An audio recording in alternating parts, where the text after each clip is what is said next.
ಬಾಬಾ ಸಾಹೇಬ್ ಅಂಬೇಡ್ಕರ್ ಅವರ ಪರಿನಿರ್ವಾಣ ದಿನ ಡಿಸೆಂಬರ್ 6 ಅವರು ಪರಿನಿರ್ವಾಣ ಆ ದಿನ ಬಾಬಾ ಸಾಹೇಬ್ ಅಂಬೇಡ್ಕರ್ ಅವರಿಗೆ ಸರ್ಕಾರ ಪುಷ್ಪಾರ್ಚನೆ ಮಾಡಿ ಗೌರವಿಸ್ತಕ್ಕಂಥ ಕೆಲಸವನ್ನು ಮಾಡ್ತದೆ. ಅವತ್ತು ಸರ್ಕಾರ ಬಾಬಾ ಸಾಹೇಬ್ ಅಂಬೇಡ್ಕರ್ ಅವರ ಸ್ಮರಿಸ್ಕೊಳ್ತಕ್ಕಂಥ ಕೆಲಸನೂ ಕೂಡ ಮಾಡ್ತದೆ. ಬಾಬಾ ಸಾಹೇಬ್ ಅಂಬೇಡ್ಕರ್ ಅವರು ನಿಮಗೆಲ್ಲ ಗೊತ್ತಿದೆ, ಈ ದೇಶಕ್ಕೆ ಸಂವಿಧಾನ ಇದೆಯಲ್ಲ, ನಮ್ಮ ಸಂವಿಧಾನ, ಅದರ ಶಿಲ್ಪಿ ಅವರು, ಸಂವಿಧಾನದ ಶಿಲ್ಪಿ ಅವರು. ಈ ದೇಶಕ್ಕೆ ಎಂತಹ ಸಂವಿಧಾನ ಬೇಕು ಅನ್ನೋದನ್ನು ಯೋಚನೆ ಮಾಡಿ ಬೇರೆ ಬೇರೆ ದೇಶಗಳ ಸಂವಿಧಾನವನ್ನು ಅಭ್ಯಾಸ ಮಾಡಿ ಈ ದೇಶಕ್ಕೆ ಅಗತ್ಯ ಇರತಕ್ಕಂಥ ಸಂವಿಧಾನವನ್ನು ಕೊಟ್ಟಿದ್ದಾರೆ. ಆ ಸಂವಿಧಾನ ಬಹಳ ಮುಖ್ಯವಾಗಿ ಇರ್ತಕ್ಕಂಥದ್ದು ನಮ್ಮಲ್ಲಿರ್ತಕ್ಕಂಥ ಸಾಮಾಜಿಕ ವ್ಯವಸ್ಥೆ ಬದಲಾವಣೆ ಆಗಬೇಕು, ಎಲ್ರಿಗೂ ಸಮಾನ ಅವಕಾಶಗಳು ಸಿಕ್ಕಬೇಕು, ಮತ್ತು ಸಾಮಾಜಿಕ ನ್ಯಾಯ ಸ್ಥಾಪನೆ ಆಗಬೇಕು. ಇದನ್ನು ಬಾಬಾ ಸಾಹೇಬ್ ಅಂಬೇಡ್ಕರ್ ಅವರು ಸಂವಿಧಾನದಲ್ಲಿ ಭಾಳ ಸ್ಪಷ್ಟವಾಗಿ ಹೇಳಿದ್ದಾರೆ. ಅದನ್ನು ನಾವು ಈಗ ಸಂವಿಧಾನ ಎಲ್ರಿಗೂ ಕೂಡ ಗೊತ್ತಾಗಬೇಕು ಅನ್ನೋ ಕಾರಣಕ್ಕೋಸ್ಕರ ಶಾಲಾ ಮಕ್ಕಳಿಗೆ ಮತ್ತು ಕಾಲೇಜು ವಿದ್ಯಾರ್ಥಿಗಳಿಗೆ ನಾವು ಅದನ್ನು ಸಂವಿಧಾನದ ಪೀಠಿಕೆಯನ್ನು ಬೋಧನೆ ಮಾಡ್ತಾಯಿದ್ದೀವಿ. ಪ್ರತಿ ಶಾಲಾ ಕಾಲೇಜುಗಳಲ್ಲಿ ಮತ್ತು ಸಂವಿಧಾನ ಯಾಕೆ ಗೊತ್ತಾಗಬೇಕು ಅಂತಂದರೆ ಪ್ರತಿಯೊಬ್ಬರಿಗೂ ಕೂಡ ಹಕ್ಕುಗಳನ್ನು ಕೊಟ್ಟಿದೆ, ಬಾಧ್ಯತೆಗಳನ್ನು ಕೊಟ್ಟಿದೆ. ನಮ್ಮ ಹಕ್ಕುಗಳೇನು, ನಮ್ಮ ಬಾಧ್ಯತೆಗಳೇನು ಅಂತಕ್ಕಂಥದ್ದನ್ನು ತಿಳ್ಕೋಬೇಕು ಪ್ರತಿಯೊಬ್ಬರು. ಮತ್ತು ಸಂವಿಧಾನದ ಧ್ಯೇಯೋದ್ದೇಶಗಳು ಎಲ್ರಿಗೂ ಕೂಡ ಅರ್ಥ ಆಗಬೇಕು. ಅದಕ್ಕೋಸ್ಕರ ಅದನ್ನು ಮಾಡ್ತಾಯಿದ್ದೀವಿ. ಇವತ್ತು ಪರಿನಿರ್ವಾಣ ದಿನ, ಅವರನ್ನು ಸ್ಮರಿಸ್ಕೊಳ್ತಕ್ಕಂಥ ಕೆಲಸ ಮಾಡ್ತಾಯಿದ್ದೀವಿ. ಮತ್ತು ಬಾಬಾ ಸಾಹೇಬ್ ಅಂಬೇಡ್ಕರ್ ಅವರು ಕೊನೆಯಲ್ಲಿ ಹಿಂದೂ ಧರ್ಮ ಬಿಟ್ಟು ಬೌದ್ಧ ಧರ್ಮವನ್ನು ಸ್ವೀಕಾರ ಮಾಡಿದರು. ಯಾಕಂದರೆ ಅವರು ಏನು ಹೇಳಿದ್ರು ಅಂತಂದರೆ, ನಾನು ಹುಟ್ಟುವಾಗ ಹಿಂದೂ ಧರ್ಮದಲ್ಲಿ ಹುಟ್ಟಿದ್ದೀನಿ, ಸಾಯುವಾಗ ಹಿಂದೂ ಧರ್ಮದಲ್ಲಿ ಸಾಯಲಾರೆ ನಾನು. ಯಾಕಂದರೆ ಅದನ್ನು ಪ್ರಯತ್ನಪಟ್ಟೆ ಹಿಂದೂ ಧರ್ಮನ ಸುಧಾರಣೆ ಮಾಡಲಿಕ್ಕೋಸ್ಕರ. ಅದು ಸುಧಾರಣೆ ಆಗದೇ ಇರೋದ್ರಿಂದ ನಾನು ಬೌದ್ಧ ಧರ್ಮವನ್ನು ಸ್ವೀಕಾರ ಮಾಡಿದ್ದೀನಿ ಅಂತೇಳಿ ಬಾಬಾ ಸಾಹೇಬ್ ಅಂಬೇಡ್ಕರ್ ಹಿಂದೂ ಧರ್ಮದಲ್ಲಿರ್ತಕ್ಕಂಥ ಸಾಮಾಜಿಕ ವ್ಯವಸ್ಥೆ, ಜಾತಿ ವ್ಯವಸ್ಥೆ ಇದೆಯಲ್ಲ, ಇದರಿಂದ ರೋಸಿ ಅವರು ಹಿಂದೂ ಧರ್ಮ ಬದಲಾವಣೆ ಮಾಡೋಕ್ಕಾಗಲ್ಲ ಅದು ಅಂತ ಹೇಳಿ ಅವರು ಮಾಡಿದರು. ಸೊ ಅಂಥ ಒಬ್ಬ ಮಹಾನ್ ವ್ಯಕ್ತಿ, ದೇಶ ಕಂಡಂಥ ಒಬ್ಬ ಅಪರೂಪದ ನಾಯಕ, ಅವರನ್ನು ಸ್ಮರಿಸ್ಕೊಳ್ತಕ್ಕಂಥ ಕೆಲಸ ಮಾಡ್ತಾಯಿದ್ದೀವಿ. ಅವರು ಈ ಎಲ್ಲ ಶೋಷಿತರಿಗೆ ಗೌರವ ತಂದುಕೊಡ್ಬೇಕು ಅಂತಕ್ಕಂಥ ಹೋರಾಟವನ್ನು ಮಾಡಿದ್ರು. ಕೇವಲ ಬಾಬಾ ಸಾಹೇಬ್ ಅಂಬೇಡ್ಕರ್ ಅವರು ದಲಿತರಿಗೋಸ್ಕರ ಕೆಲಸ ಮಾಡಲಿಲ್ಲ. ಈ ದೇಶದಲ್ಲಿರ್ತಕ್ಕಂಥ ಯಾರ್ಯಾರಿಗೆ ಸಾಮಾಜಿಕ ನ್ಯಾಯ ಸಿಕ್ಕಿಲ್ಲ ಅವರೆಲ್ಲರ ಪರವಾಗಿ ನ್ಯಾಯ ಕೊಡಬೇಕು ಅಂತಕ್ಕಂಥ ಹೋರಾಟವನ್ನು ಮಾಡಿದ್ರು. ಭಗವದ್ಗೀತೆಯನ್ನ ಪಠ್ಯಕ್ಕೆ ಸೇರಿಸಬೇಕು ಅಂತ ಒತ್ತಾಯ ಮಾಡ್ತಾರೆ. ಭಗವದ್ಗೀತೆಯ ಪಠ್ಯಕ್ಕೆ ಸೇರಿಸಬೇಕು ಅಂತ ಹೇಳಿ ಭಗವದ್ಗೀತೆ ಸರ್, ಭಗವದ್ಗೀತೆಯ ಪಠ್ಯಕ್ಕೆ ಸೇರಿಸಬೇಕು ಪತ್ರ ಬರೆದಿದ್ದಾರೆ. ಭಗವದ್ಗೀತೆಯನ್ನ ಪಠ್ಯದಲ್ಲಿ ಸೇರಿಸಬೇಕು ಅಂತ ಈಗ ಕುಮಾರಸ್ವಾಮಿ ಅವರು ಕೂಡ BJP ಜೊತೆ ಸೇರ್ಕೊಂಡು ಚುನಾವಣೆ ಮಾಡಿದ ಮೇಲೆ ಈಗ ಅವರು ಮನುವಾದಿಗಳಾಗ್ಬಿಟ್ಟಿದ್ದಾರೆ. ಸರ್, ನಿನ್ನೆ GST ಪತ್ರ ಬರೆದಿದ್ದಾರೆ ಸರ್, ಪ್ರಧಾನಿ ಮೋದಿ ಅವರು ಪತ್ರ ಬರೆದಿದ್ದಾರೆ.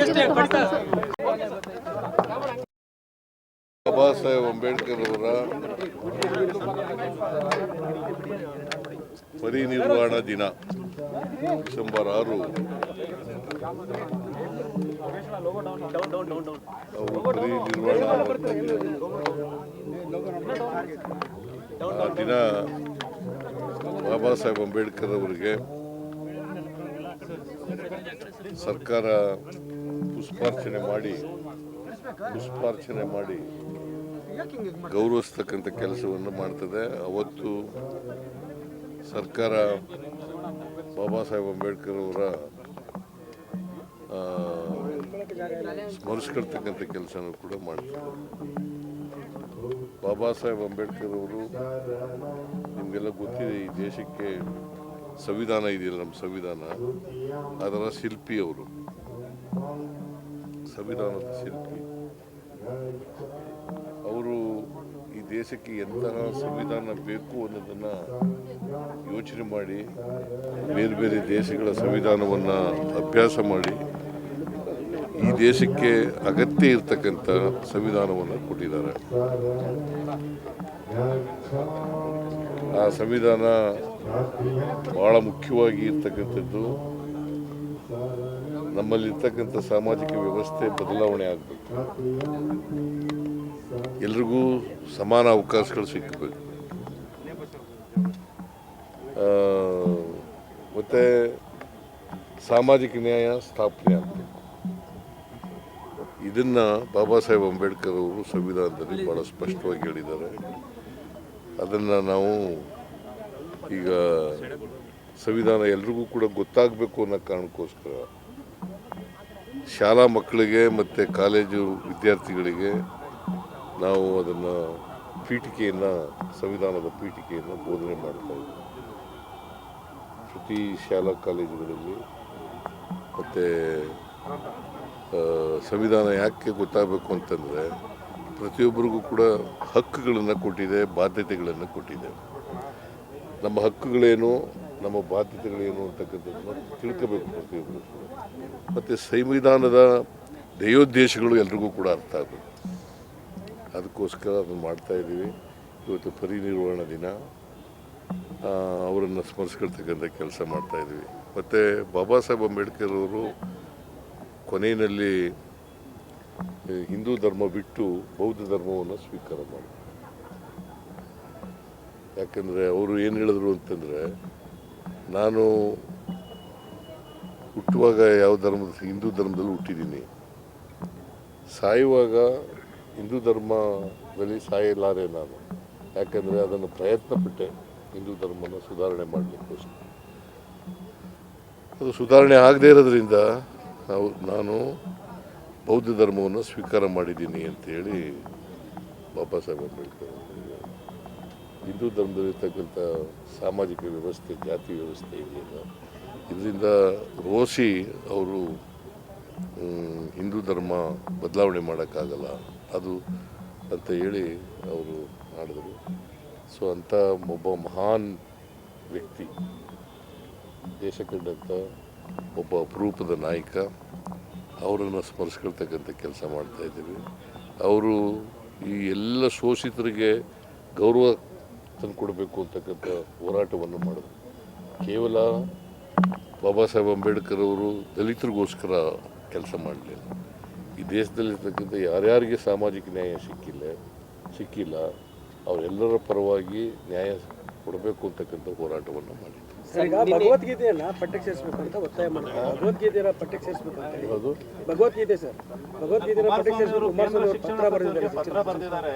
ಭಗವದ್ಗೀತೆಯನ್ನ ಪಠ್ಯದಲ್ಲಿ ಸೇರಿಸಬೇಕು ಅಂತ. ಈಗ ಕುಮಾರಸ್ವಾಮಿ ಅವರು ಕೂಡ BJP ಜೊತೆ ಸೇರ್ಕೊಂಡು ಚುನಾವಣೆ ಮಾಡಿದ ಮೇಲೆ ಈಗ ಅವರು ಮನುವಾದಿಗಳಾಗ್ಬಿಟ್ಟಿದ್ದಾರೆ. ಹೆಚ್ಚಿನ ವಿಡಿಯೋಗಳಿಗೆ ಪ್ರತಿಧ್ವನಿ ಯೂಟ್ಯೂಬ್ ಚಾನೆಲ್ ಸಬ್ಸ್ಕ್ರೈಬ್ ಮಾಡಿ, ಬೆಲ್ ಐಕಾನ್ ಕ್ಲಿಕ್ ಮಾಡಿ.